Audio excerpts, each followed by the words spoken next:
NA 249 میں جو ضمنی الیکشنز ہو رہے ہیں اس میں پاکستان پیپلز پارٹی نے بھی اپنی دیگر جماعتوں کی طرح بھرپور حصہ لینے کا فیصلہ کیا اور ہم حصہ لے رہے ہیں اس میں۔ میں سمجھتا ہوں کہ اس طرح کی الزام تراشی کرنا مناسب نہیں ہے جب الیکشن صرف ایک دن پہلے ہو، اور ہماری اپنی بھی خواہش یہ ہے کہ الیکشن صاف، شفاف اور منصفانہ ہو، غیر جانبدارانہ ہو۔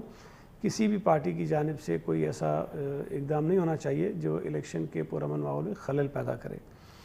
میں ایجوکیشن منسٹر ہوں، لیکن میں یہ حلفیہ کہہ سکتا ہوں کہ ایجوکیشن ڈپارٹمنٹ یا مجھے نہیں پتا کہ کسی اور محکمے کے لوگ اگر ڈیوٹیز پہ تعینات ہوئے ہیں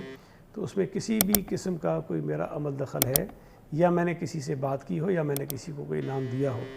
تو بلا جواز الزام تراشی کرنے سے گریز کیا جائے۔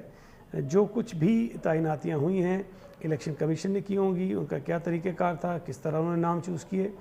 پاکستان پیپلز پارٹی کا، صوبائی حکومت کا، محکمہ تعلیم کا، اس سے کوئی کسی قسم کا تعلق یا سروکار نہیں ہے۔ جہاں تک اور وہاں کے ایشوز انہوں نے بتائے، مجھے حیرت ہوئی کہ جب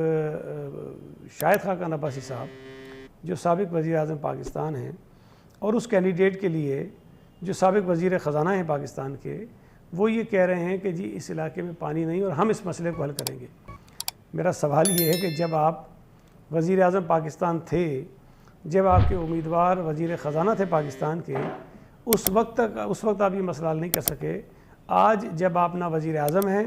اور نہ ہی آپ کے امیدوار وزیر خزانہ ہیں اور نہ ہی آنے والے دنوں میں آپ بنتے ہوئے نظر آ رہے ہیں، تو کیسے اس علاقے کے مسائل کو حل کرنے کے لیے وہ وعدے کر رہے ہیں جو آپ اس وقت پورے نہیں کر سکے جب آپ بااختیار تھے، جب آپ یہ چیزیں کر سکتے تھے۔